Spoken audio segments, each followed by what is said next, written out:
There is no hood like parenthood. Hi, I'm Kanika Chadda Gupta. I'm a former CNN journalist, mom of 3, including twins, and host of That's Total Mom Sense, the podcast. Now, if I had $1 every time I heard, gee, you have your hands full. On my show, I interview change makers on their life lessons, legacy, and superpower of intuition, which I call our Mom Sense and Dad Sense. I've had the privilege of working with Mom 2.0, March of Dimes, and the White House, and have had some pretty amazing parents on my show. Hey, what's up? I'm Kelly Rowland. Hi, this is Chelsea Clinton. It's me, Bobbi Brown. Can't wait to share my story. That's Total Mom Sense is a production of the Evergreen Podcast Network. Be sure to subscribe wherever you listen to podcasts and on YouTube so you never miss an episode. To join my tribe, visit that'stotalmomsense.com and follow me on Instagram at Kanika Chadda Gupta. Now let's dive in to today's episode.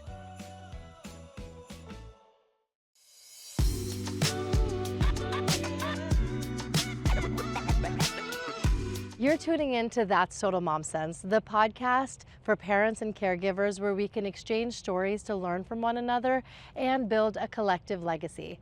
I'm your host, Kanika Chadda Gupta, television journalist, podcast host, and mom of 3, including twins. I grew up in a Punjabi home where we loved our Rajma Chawal and spoke Hindi fluently. I learned to read and write it, and I trained in Kuchipudi Indian classical dance and Hindustani vocal music. And I am so proud that I get to pass on these traditions to my 3 kids. This AAPI month, I am proud to partner with Lexus to bring you AAPI Voices, where we'll be profiling 3 powerhouse South Asian women on how they're redefining culture and building community. From fashion to food to wellness, these women are bringing their full selves to the table. Heritage in one hand and hustle in the other, all while navigating motherhood in the modern day. So buckle up, because we're taking you on a special ride. Hi! Hi, how are you? Today's guest knows exactly what it means to own your voice. THARA NATALIE is a singer, certified yoga and meditation teacher, wife, and mom of 2. THARA has become a fast friend, and I'm so glad that she's joining us today to talk about her wellness journey. THARA, welcome to the AAPI series. Thank you for having me. So happy to have you. Oh my goodness. So many of our audience members know you as the wife and better half of the icon Jay Sean, but you are in the spotlight in your own right, and we want to shine a light on you today. You. So tell us about your evolution starting from your childhood. Oh, from childhood. Yeah. Oh my gosh, we're going to be here for a while. Well, thank you for having me, like I said. And yes, my husband is the Jay Sean. And if it wasn't for my singing career, we wouldn't have met. So I always think it's really important, to talk about that journey and where I came from to where I've come. So we met because I was opening for him at a show in Miami, which was so wild. I had preconceived notions of him before I met him. And I was thinking like, oh, he thinks he's so cool and he's so famous. And then I met him and I saw his big glowing smile and everything changed. And we spent a weekend together with SASA. I always say, like, shout out South Asian Student Association, yes, because they brought us together. Oh, that's amazing. Yes. I went to the one in Houston. Oh my gosh, yeah. So it was the Miami weekend.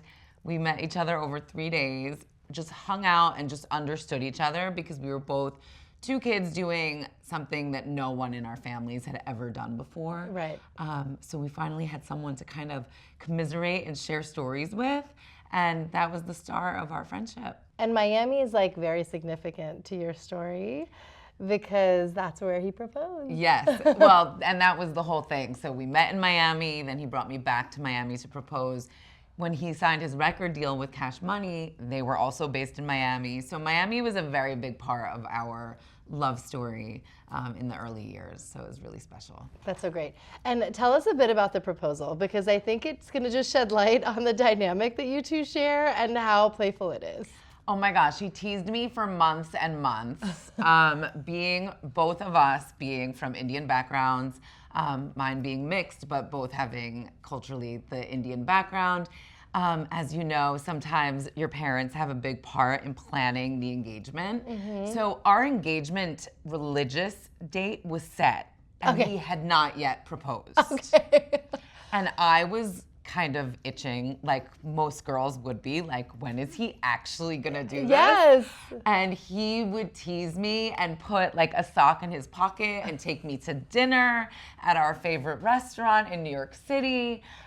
He did that once. Even when we were in Miami for the proposal weekend, he took me out to dinner, tricked me again. Oh my God. Like, he was just milking it because he knew that I was like very waiting for this. anxiously Oh awaiting. my gosh. And then finally, he did an unbelievable proposal.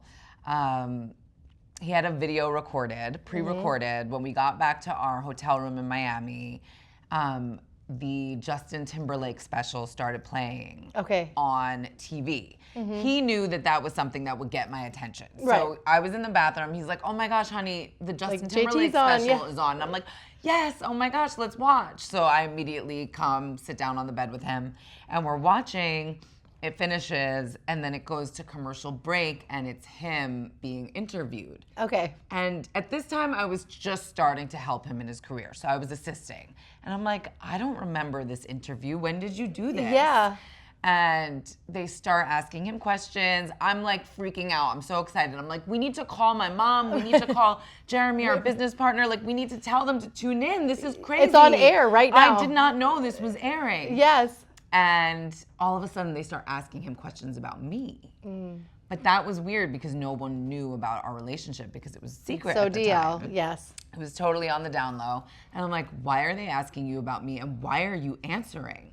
Like, now I'm concerned. Because, like, this is our personal life and it's not supposed to be public. And next thing you know, they're like pulling up YouTube videos and photos of us. Oh shit. And I'm like, what's, so literally to the point that when it finished, the credits went to Neo Because of You, which was our song. Oh my God. And the credits start playing, and he gets down on one knee. But I'm now at this point so confused that I have no idea what. So he totally tricked me. It was amazing. It was so sweet. I mean, he put so much work into it. Yes, that's so sweet. And then you still have that video DVD as a memento, you know? We do. It's really, really special. It's a capsule. Yeah. That's so sweet. It is. We're lucky. Like, so much of our courtship and so much of just our journey together is documented.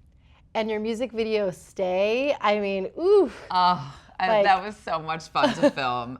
And again, special, I mean, he wrote that song for me because we were dealing with the whole long distance relationship thing and going through, you know, our journey of figuring out what that was gonna look like. So he wrote that song for me. He wrote Maybe for me.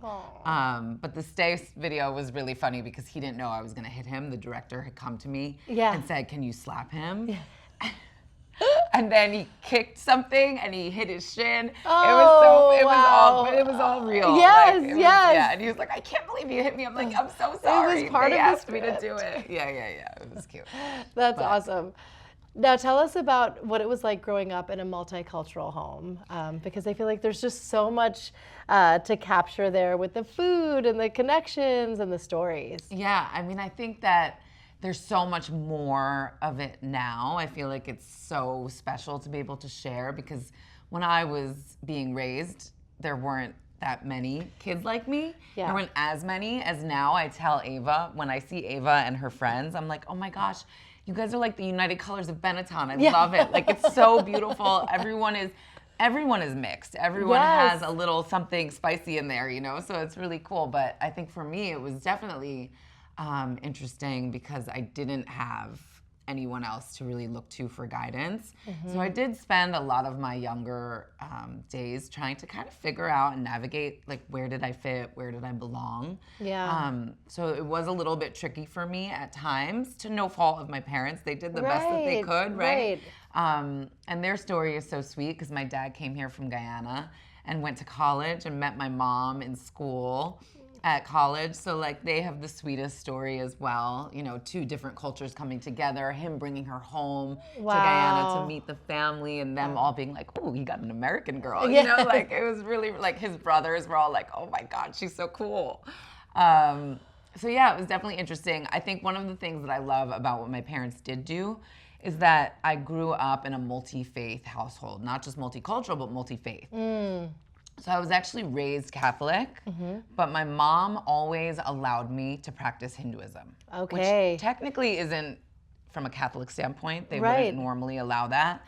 But my mom understood, and the way that I explained it from a very young age to her was, well, you guys made me this way.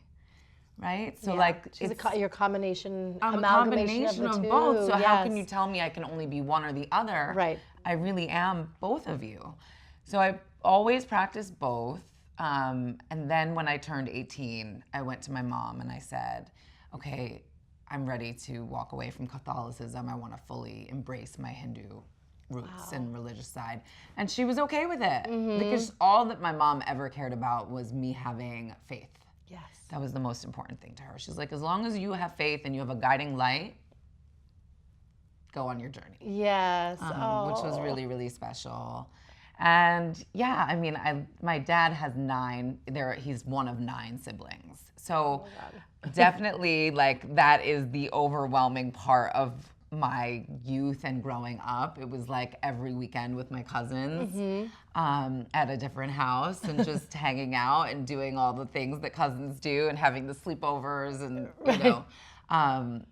My mom's side of the family is much smaller, and she wanted the big family. So I think she really embraced their culture. She really embraced the food. She really just soaked it all in because it was something that she had always wanted growing up. Yes, I love that.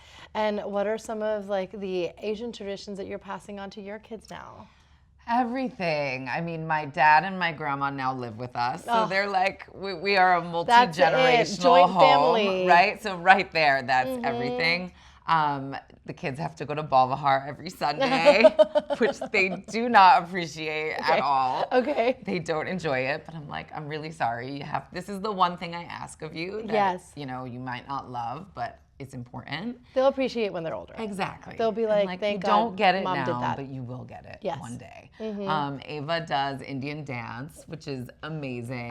And I just love that she loves it. And that she really looks forward to. Yes. So that's how I kind of get them to go to Balvahar. And then she gets to do Indian dance after. Right? Obviously, the food is a huge part of the culture. We do all the different celebrations at home. You know, we hosted Diwali last year at home, and my grandma's with us, so we have all the family come over because she's 99 now, which is wild. So we're like, we have to celebrate everything. Yes. And really just soak up this time that we have with her. That's beautiful. So tell us about the evolution of THARA, where, you know, your identity kind of morphs into something else over time and becomes who you are today. Yeah. You know? I think that it's so important, and I love sharing this for women.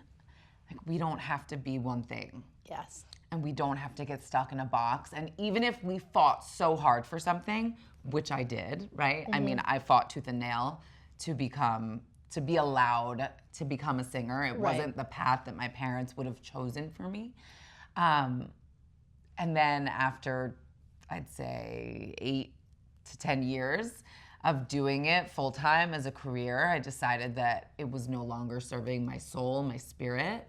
And I decided to go get certified as a yoga teacher. Wow. Which was like insane. Yes. And my parents thought, you've come so far, you've had record deals, you've traveled the world, you've performed in Japan. I opened for Neo in Japan. Like, oh my God, wow. I had a song with John Legend. I did all these things, and they're like, and now you're just gonna walk away? Yeah, because you've made it. It's a very small sliver of people who actually do, and it's heartbreaking for those who are like striving and struggling. So and they were cheering. You know, they went from being not supportive to being my biggest cheerleaders. Right. At every show. I mean, my parents would come to nightclubs to watch me perform. It's like, they were amazing. So it was hard for them, but one of the things that started happening in the music industry, obviously, like, you're a woman in the music industry, there's always going to be things that we deal with as women that were not easy. There were choices that were put in front of me that I didn't always feel like I actually had a choice. Yeah. I was being guided to what the choice they wanted me to take was, and it wasn't always the one that I wanted. And then I found, like, with the media and press, I just wasn't happy with, I would spend the tipping point was for me was that I spent more than 2 days in England being interviewed for this big piece that was going to come out. And then it came out, and I was not happy with the voice that they led with. Right? They find a tagline that they pull out, and again, out of context, Right. it sounds completely different. Yes. And it just wasn't in alignment with who I knew I was. And I no longer wanted someone else to be in control of my voice. Ooh.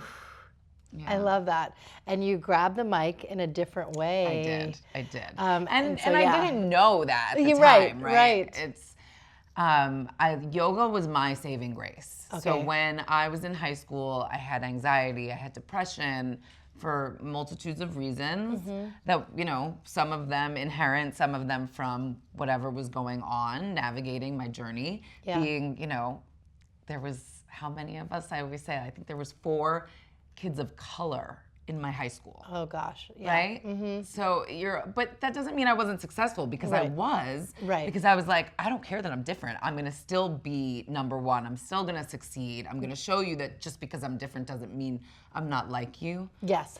But also I was trying to be like you. Exactly. Yeah. Right? Wondering, It was this, it's a push and pull. It was, right? It was this constant struggle of figuring out where I belong. At That's Total Mom Sense, we celebrate family, culture, and the everyday moments that matter most. And that's why I trust Lexus. Their cars are designed to make every journey unforgettable.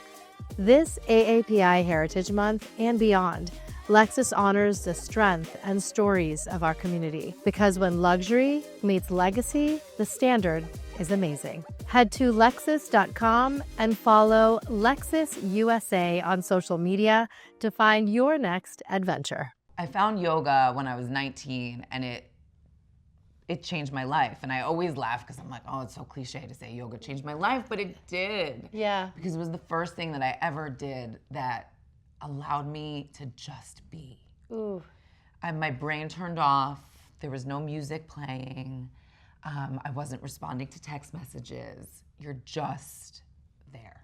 And you're with your body and you're with your breath, and it was so healing for me. Yes. So that stayed with me then through my musical journey. So then when I decided that I didn't want to do the music anymore, the next best thing was to go immerse myself in a 9-week yoga training. And I left everything and everyone. I knew no one when I got there. Okay. It was very scary for me. Yeah. Very outside of my comfort zone.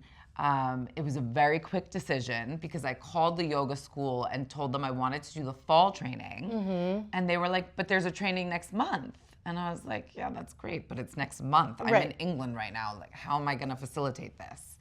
And this woman, who I never got to thank, and I always think of her, said, I'll help you. Okay. Like, let's do it. Let's make it happen. Oh, gosh. And within less than a month, I was in Mexico doing a 9-week training. Totally unprepared. Other people had had their, you know, their books and they had been reading, and I just show up like here I am. Brand spanking new. It's like, let's go. Yeah. That's so great though. But I think it was huge. Yes. Because I immersed myself. Yes, yes. And it makes people feel like I can do it too when I'm starting late. Yes. Oh, absolutely. It doesn't matter. Yeah. That's what we always say in yoga. Like, just start. Just start. Start where you are. Just start. Ooh. That is it. That's great. Yeah. So that was the evolution. Yes. And then I was teaching, and then I started assisting with Jay's career. And then fast forward now, 20 years later, I'm his co-manager. So I run his schedule, I run his touring, all that stuff. You're just like this mom boss CEO, Oh. managing tons of, you're spinning so many plates. Oh, there's so many plates. Oh my so many gosh. plates. But you do it so gracefully, you know, and that's not easy. And I think it's because you have this ongoing practice in yoga 100%. that you can. Yes, You know, I you couldn't. don't go off kilter. No, I have to meditate every day. My kids know that I meditate every day. They know if they walk in the room and they open the door and mommy's meditating, I hear the door close. Right. They just know that that is a part of my life. They can surely come sit with me if they want, Yes. but if they don't want to come sit, they just close the door. Right, exactly. And they will adopt this practice when they're ready. Yes. But I love that you model it for Yes, them. yes. That's great. So. And now let's talk about marriage, because I feel like nobody gets like into the nitty gritty. Yeah. And dating is so fun, but marriage is really like two worlds and identities coming together, and you're around each other like all day, and you have to adapt and accept, and there's so much that you have to do. So, how have you navigated that with Jay? I think what you just said is so important. You have to adapt. You have to accept. Yeah. You have to be willing to forgive. Right? All of these things, we have to understand that no one is perfect. Right. And we're all figuring it out together. Yeah. Right? Yeah, it's wild. Like 17 years under our belts now. I feel very proud of that. Yeah. I think that, we work really hard at it. And that's one of the things I tell people always. It's work. You have to be willing to put the work in. And like you said, dating is really fun and courting is really fun. And we lived in New York City and we had different apartments, and we would just walk out of the apartment and just walk. Right. And see where the day would take us. And let's try this place for dinner. And you just had this freedom. Yes. And then you get married, and then you buy a house, and There's then you have kids. But yeah. it's like all the responsibilities and things start shifting and things Right. start changing. And then you have to figure out, well, like, how do we keep that fun and that spontaneity when life has become really structured, and now we have the kids' schedules, and then we have, not to forget, the work schedules and all that kind of stuff. So navigating all of that. Yeah. Do you have a hack for that? Like, how do you make it so that it's like, okay, we definitely haven't lost the fun because of this? Yes. So I am big on date nights. Yes. I'm really big on date nights. I'm also big on like a hotel night. Yes. Right? Like I book a show in the city. Okay. So we'll go to dinner. We'll check into the hotel. We'll go to a dinner. We'll go to a show. We'll have the night in the hotel. We'll wake up. We have breakfast together, and then we just float around. Yes. And again, not having a set time that we're coming back the next day. Right. So yes, you have to have care in place. So usually that's grandparents. Yeah. If you're blessed and you have that support. And yeah, you're not going to do it all the time, but it's important to have those moments. Yeah. To reconnect and remember why it started. Why? Yes. Right? Yes. And when you've grown as a family, you see your legacy right in front of you. And Yes. it's like and it's the beautiful. most beautiful thing. And the other thing that I think is really important and that I deeply value is this idea of growing together. Okay. Because think about it, when you get together and you're young, I was 25, right? Like you get together, you're young. I was a singer. Yeah. And now look at me today. He's Right. had to go through this evolution with me on this journey of me, and now I'm the wellness warrior. You know, like that's not what he originally meant. Yeah.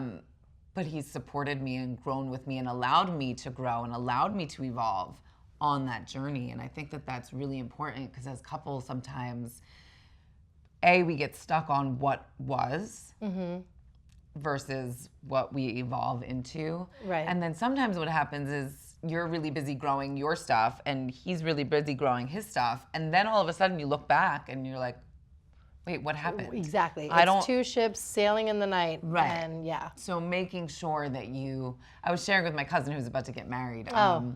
just this week, even though you have two different careers, talk about what's going on. Share about your coworkers, share about the projects you're working on so that you stay engaged in each other's journey. Yes. Yes. I'm so with you on that. And we do that with our girlfriends so easily. Exactly. All the more reason. Exactly. Make But sure we you do have that to with do your it spouse with too. our spouse. Yes. I'm with you. Now let's transition to motherhood. Yes. What was that journey like for you? Like, did you always know you wanted to be a mom? I did. I always knew that I wanted to get married. I always knew that I wanted to be a mom. It was very important part of what I knew my purpose was. Yes. But probably a little bit contrary to popular opinion, I was also very clear that I didn't want to lose myself in motherhood. Yes. I knew that.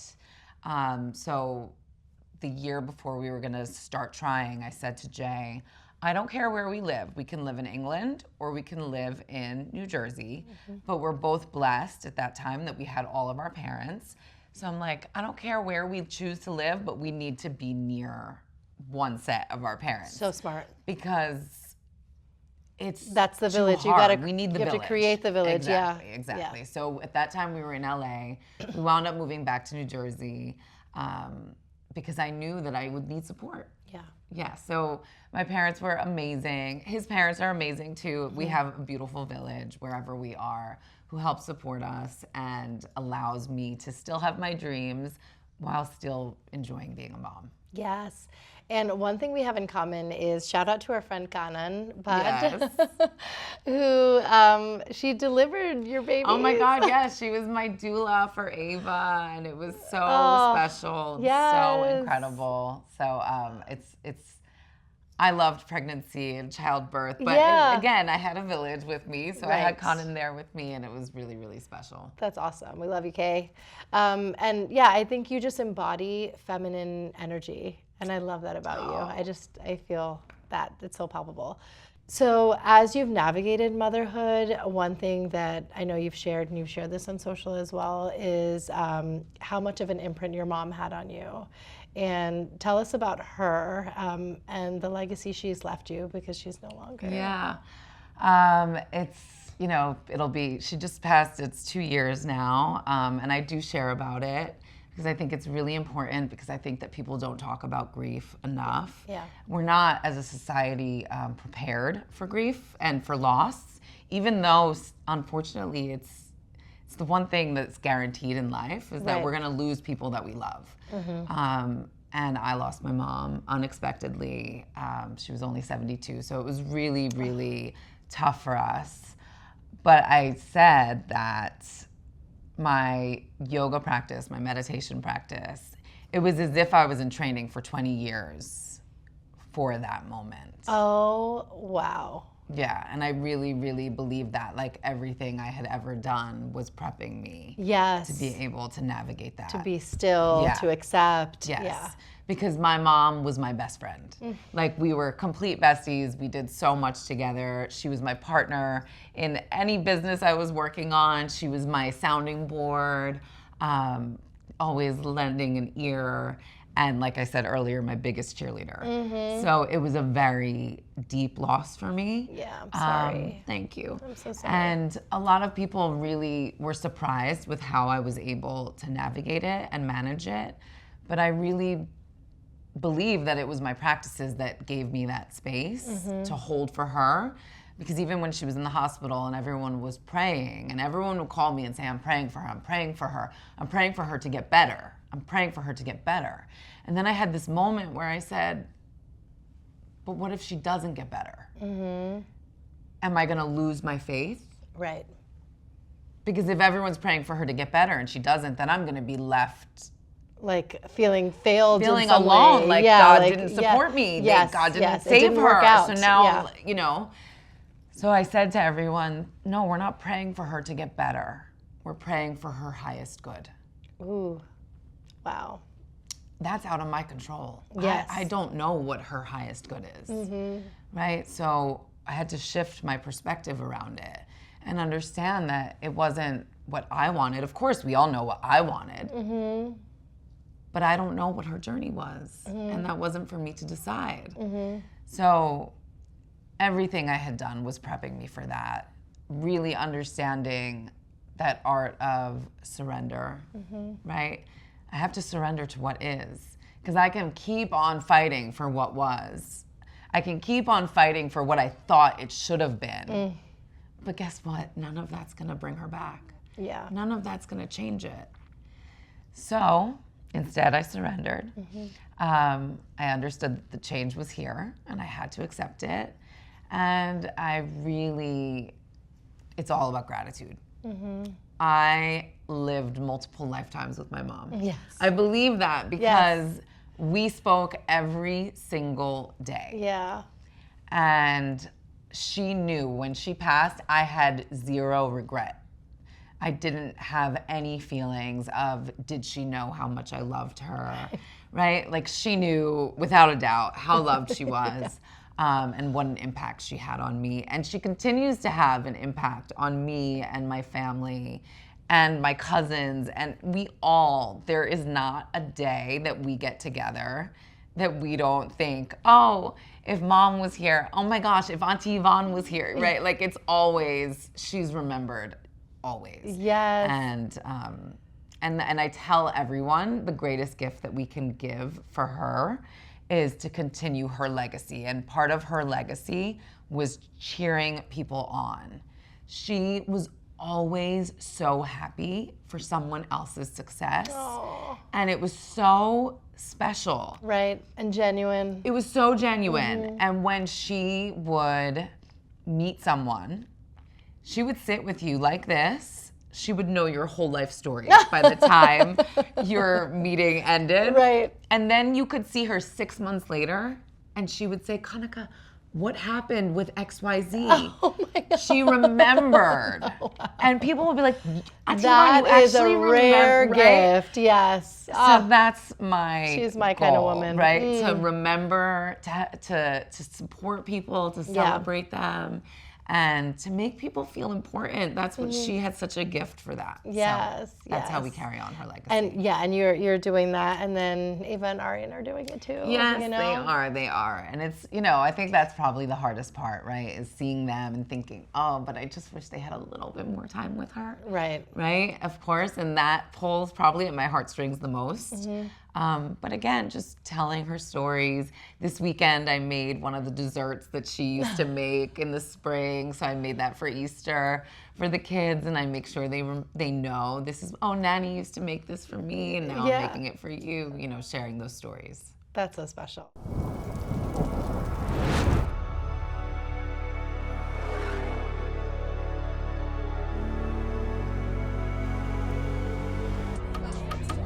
You're a visionary. When amazing happens, you see it first. You inspire us to chase a higher standard, because a car that doesn't make you feel something is a car that stops short of amazing.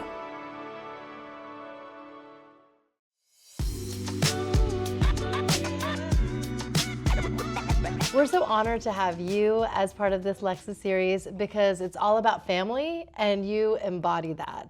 So let's get into a fun rapid fire. Okay. Because families spend a lot of time in the car. Yes, that we is do. for sure. We're always going somewhere or coming back from somewhere. Always. Okay, so let's kick it off. The first is your dream road trip destination as a family. We keep saying that we need to get an RV, right? Like get an RV and just do some of the American sites, because there's so much in America to see that we haven't seen yet. I would love to go see the Grand Canyon. That is big on my bucket list. Awesome, same. What is your must-have snack on the road? Oh, I have these healthy cinnamon brown sugar crackers. Okay. That I always have in the car with me. I also always have some kind of a nut, so like almonds or cashews, just to keep me fueled. Who is the DJ in the car? Ava has become the DJ. Oh my God! And it's such a problem. No, she's actually amazing. What's her and taste been like really in music? Cute. It's very all over. Okay. It's very all over because she has her things like Taylor Swift. Yes. But then I introduced her to Beyonce, who's like a little bit older for her, but I'm like, she can hang. You need good music. Right. And then she has all of the Indian Bollywood. So she creates really cool playlists for us in the car, and she loves I have to have a really long cable so that she can have the iPad in the back. Right. She can DJ. So do you do a lot of your work in the car? Because you do so much between drop off and then school pickup. Yeah.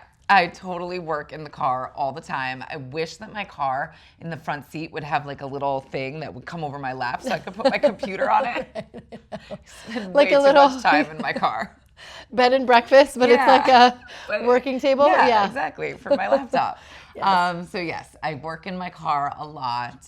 I also record videos in my car a lot. I also meditate and nap in my car. Oh, nice. Yes. I love that. I often meditate out on the school pickup line. I'll get there early and I'll put meditation on and I'll just sit there and then I'll set a little timer to make sure I wake up before everyone's beeping their horn at me. That's great. That's a nice hack. And then how would you say your standard of amazing is in life? Oh, my standard of amazing. So I am all about glimmers. So glimmers are the opposite of triggers. Okay. Right? So it's like looking for the little glimmers throughout your day. So it could be that cloud looks beautiful. It could be, oh my gosh, that flower is beautiful. It could be the smell of your coffee. But just taking that moment to savor it. Because we're often so busy that we miss all the little sparkles that are around us. Yes. So, you know, I always say every day is not going to be some fun-filled, incredible journey day, right? Yes. It can get monotonous. We got to do the regular things. We got to make the breakfast in the morning. We got to make dinner at night, you know, like all the nitty-gritty stuff that we just have to do. But how can we find those little glimmers throughout your day, those little moments of amazing? That's beautiful. I think we're all going to take that back with us, and you helped us get back to the present. Thank you. So with that, let's really indulge in the beauty around us and within. In the present moment, we're going to be doing a yoga and sound bath with you.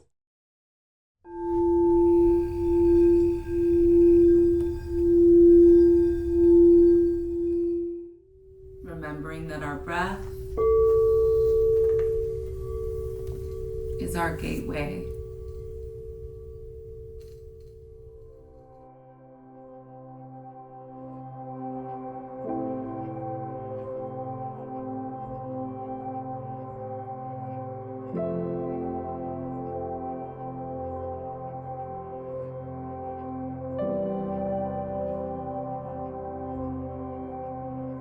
Thank you, Tara, for bringing us back to this present moment and reminding us of the glimmers. Thank you for tuning in to AAPI Voices, brought to you by Lexus, only on That's Total Mom Sense podcast. Be sure to subscribe, rate, and review the show wherever you get your podcasts and on YouTube. And follow us at Kanika Chadda Gupta and Lexus USA on social media. Remember to trust your mom sense and dad sense, stay proud of your roots, and keep driving forward. Thanks for listening to this episode of That's Total Mom Sense. You can listen to the audio version wherever you get your podcasts. Just search for That's Total Mom Sense. You can learn more about my guests by logging on to www.thatstotalmomsense.com. Be sure to follow me on Instagram, where I'm most active on social media. My handle is at Kanika Chadda Gupta. And if you have ideas for show topics or guests you can't wait to have on the show, write to me at thatstotalmomsense@gmail.com. And lastly, please rate, review, and subscribe to That's Total Mom Sense if you haven't already. Thanks for being in my tribe.